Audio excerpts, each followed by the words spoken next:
सभी प्रिय दर्शकों को जय महाकाल। साथियों, आज हम आपको बताने वाले हैं सावन सोमवार व्रत विधि एवं कथा के बारे में। आगे बढ़ने से पहले भगवान शिव का नाम लेते हुए हमारे चैनल गर्वित एजुकेशन को प्लीज सब्सक्राइब करें और कमेंट में जय महाकाल जरूर लिखें। इसी के साथ बढ़ते हैं आगे। सावन सोमवार। सावन और देवों के देव महादेव का बहुत गहरा नाता है। सावन का महीना भगवान शिव को अत्यंत प्रिय है। भगवान विष्णु के सो जाने के बाद सावन के महीने में रुद्र ही सृष्टि के संचालन का कार्य देखते हैं। इसलिए देश भर में सभी शिव मंदिरों में श्रद्धालुओं की भारी भीड़ पहुंचती है। शिव भक्त सावन सोमवार के दिन उपवास रखते हैं। पुराणों में बताया गया है कि अन्य दिनों की अपेक्षा सावन में शिव की सच्चे मन से पूजा करने पर कई गुना लाभ मिलता है। आइए जानते हैं सावन सोमवार व्रत विधि और व्रत नियम। सावन सोमवार व्रत पूजा विधि। इस दिन सुबह जल्दी उठकर स्नान आदि से निवृत्त होने के बाद साफ वस्त्र धारण करें। इसके बाद घर के मंदिर अथवा पूजा स्थल में दीप प्रज्वलित करें। सभी देवी देवताओं का गंगा जल से अभिषेक करें। शिवलिंग पर गंगा जल और दूध चढ़ाएं। भगवान शिव को पुष्प, बेल पत्र, दही, चीनी, घी, शहद, पंचामृत, मोली, वस्त्र, जनेऊ, चंदन, रोली, चावल, भांग, आग धतूरा, कमल, गट्ठा, प्रसाद, पान सुपारी, लौंग, इलायची, मेवा अर्पित करें। भगवान शिव की आरती करें और भोग भी लगाएं। भोग लगाते समय इस बात का ध्यान रखें कि भगवान को सिर्फ सात्विक चीजों का भोग लगाया जाता है। भगवान शिव का अधिक से अधिक ध्यान करें। व्रत कथा सुने व मंत्रों का जाप करें। सावन सोमवार व्रत पूजा सामग्री। सावन के सोमवार का व्रत करते समय जल, दूध, दही, चीनी, घी, शहद, पंचामृत, मोली, वस्त्र, जनेऊ, चंदन, रोली, चावल, फूल, बेल पत्र, भांग, आग धतूरा, कमल, गट्ठा, प्रसाद, पान सुपारी, लौंग, इलायची, मेवा, दक्षिणा भगवान शिव को अर्पित किया जाता है।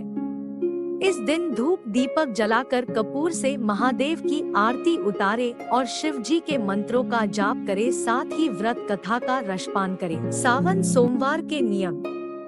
सावन सोमवार के दिन जो व्रत ना भी रखता हो वो किसी भी अनैतिक कार्य करने से बचे। बुरे विचार मन में ना लाएं। साथ ही ब्रह्मचर्य का पालन करें। सावन सोमवार के दिन सुबह जल्दी उठकर भगवान का ध्यान करें। बड़े और असहाय लोगों का अपमान ना करें। सावन में भगवान शिव की पूजा में कम से कम बेलपत्र और धतूरा जरूर रखें। सावन में बैंगन खाने से बचें, क्योंकि शास्त्रों में बैंगन को अशुद्ध बताया गया है। सावन में मांस मदिरा से दूर रहना चाहिए। इससे न सिर्फ आप पर जीव हत्या का पाप लगता है, बल्कि आपका मन भी अशुद्ध होता है। सावन हरियाली का मौसम है। यही हरियाली शिवजी को अत्यंत पसंद आती है, इसलिए पेड़ पौधों को काटने से बचना चाहिए। सावन सोमवार व्रत करने के फायदे। सोमवार का व्रत करने से चंद्र ग्रह मजबूत होता है, जिससे फेफड़े का रोग, दमा और मानसिक रोगों से मुक्ति मिलती है। अविवाहित लड़कियों के लिए यह व्रत बहुत लाभदायी होता है। मान्यता है कि 16 सोमवार को व्रत करने पर लड़कियों को उत्तम वर की प्राप्ति होती है।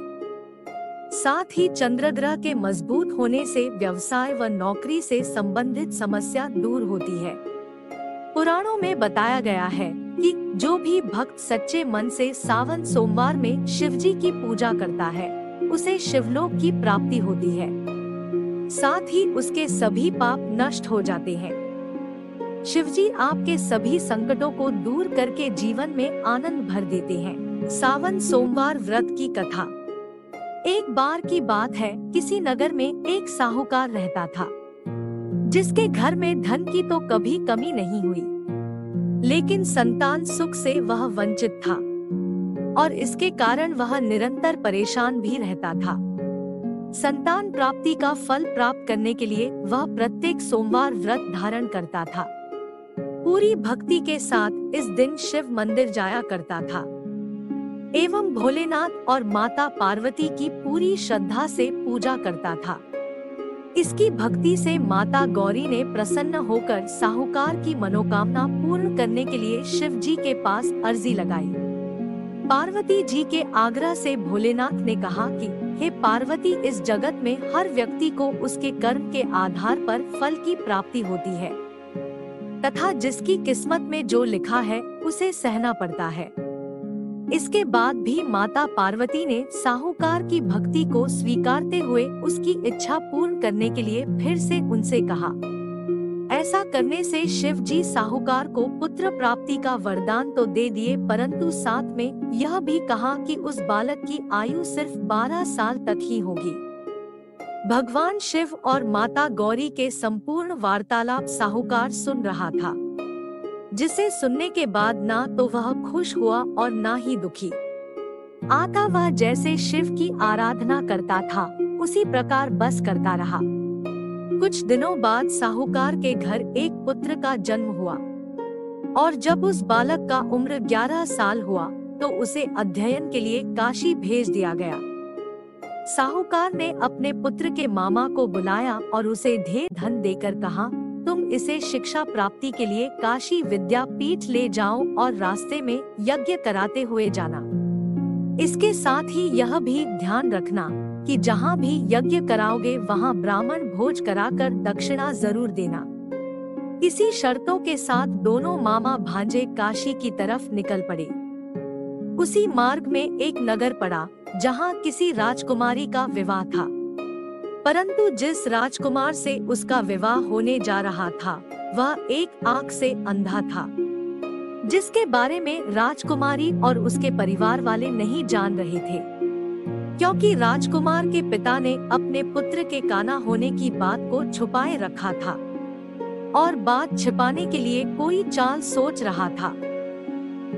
साहूकार के पुत्र पर जब राजा की नजर पड़ी तो उसके मन में ख्याल आया कि क्यों ना इसे ही राजकुमार बनाकर यानी दूल्हा बनाकर राजकुमारी से विवाह करा दिया जाए। उसके बाद इसे खूब सारा धन देकर भेज दूंगा और राजकुमारी को अपने घर रख लूंगा। इस प्रकार उसने अपनी चाल के अनुसार उस बालक को दूल्हे की तरह सजाकर राजकुमारी के साथ विवाह करा दिया। आपको बता दें कि साहूकार का बेटा अत्यंत ईमानदार था। मौका हाथ लगते ही इसने राजकुमारी के चुन्नी पर लिख दिया कि तुम्हारा विवाह जिस राजकुमार से होने जा रहा था वह एक आंख से काना था और मैं तो काशी पढ़ने के लिए जा रहा था। बीच रास्ते में जबरदस्ती मुझे विवाह में बिठा दिया गया।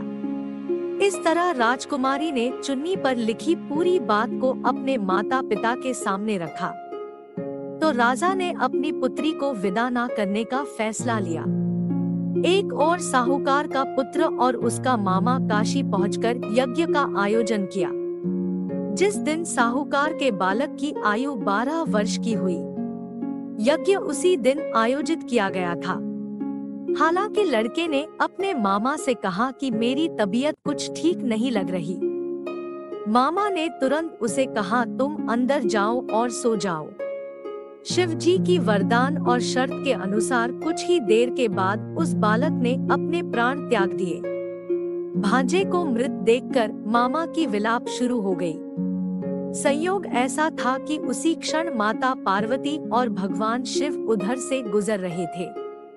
माता पार्वती ने भगवान आग्रह किया कि हे स्वामी, मुझे इस प्राणी के रोने की स्वर सहन नहीं हो पा रहा, कृपया आप इसके कष्टों का निवारण करें। माता पार्वती के आग्रह के बाद जब शिवजी उस मृत बालक के निकट गए और देखकर बोले, यह तो उसी साहूकार का पुत्र है जिसे मैंने कुछ समय पहले 12 साल की आयु का वरदान दिया था।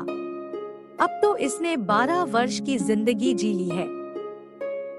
वरदान के अनुसार आयु पूरी हो चुकी है, परंतु मातृभाव से युक्त मां गौरी ने कहा, है महादेव, कृपा कर आप इस बच्चे की आयु और बढ़ा दे, अन्यथा इसे खो देने के दुख में इसके माता पिता भी तड़प कर मर जाएंगे। पार्वती के इस अर्जी पर महादेव ने उस बालक को पुनः जीवित होने का वरदान दे दिया और फिर अपनी शिक्षा पूरी करके बालक अपने मामा के साथ अपने नगर की ओर निकल पड़ा। वापस लौटते समय मामा भांजे उस नगर में पहुँचे जहाँ उस बालक का किसी राजकुमारी से विवाह हुआ था, और इस दौरान राजकुमारी के पिता ने उसे देखकर पहचान लिया और उस बालक की महल में खूब खातिरदारी और स्वागत किया और राजकुमारी को उसके साथ विदा कर दिया। इधर साहूकार और उसकी पत्नी कब से भूखे प्यासे रहकर अपने बेटे की राह देख रहे थे। दोनों ने प्रण लिया था कि अगर वह अपने पुत्र की मृत्यु का समाचार सुनेंगे तो अपने शरीर को त्याग देंगे। लेकिन बेटे को जीवित रहने का समाचार सुनते ही वह बेहद खुश हो गए और उसी रात्रि को भोलेनाथ ने साहूकार के सपने में आकर कहा था कि मैं तुम्हारे द्वारा सोमवार व्रत की पूजन और व्रत कथा सुनने से प्रफुल्लित होकर तुम्हारे बेटे को लंबी उम्र का वरदान दे रहा हूँ।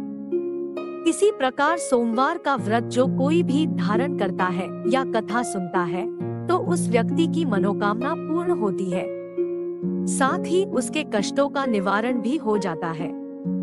इसी के साथ हम सभी जाप करते हैं महामृत्युंजय मंत्र का। ओम त्र्यंबकम यजामहे सुगंधिं पुष्टिवर्धनम उर्वारुकमिव बंधनान् मृत्योर्मुक्षीयमामृता। विशेष सूचना। दोस्तों, हमें पूरा विश्वास है कि आपको हमारे द्वारा दी गई जानकारी जरूर पसंद आई होगी। यदि आपके मन में हमारे द्वारा इस वीडियो के माध्यम से दी गई जानकारी को लेकर कोई भी सुझाव है या आप चाहते हैं कि इसमें कुछ सुधार होना चाहिए, तब इसके लिए आप हमें प्लीज कमेंट करें। हमें आपके सुझाव का इंतजार रहेगा। ऐसी ही अन्य जानकारियाँ प्राप्त करने के लिए हमारे चैनल गर्वित एजुकेशन को प्लीज सब्सक्राइब करें और हमारी वीडियो को ज्यादा से ज्यादा लाइक व शेयर करें। फिर मिलेंगे एक और नई जानकारी से भरपूर वीडियो के साथ। धन्यवाद। जय हिंद, जय भारत, जय महाकाल।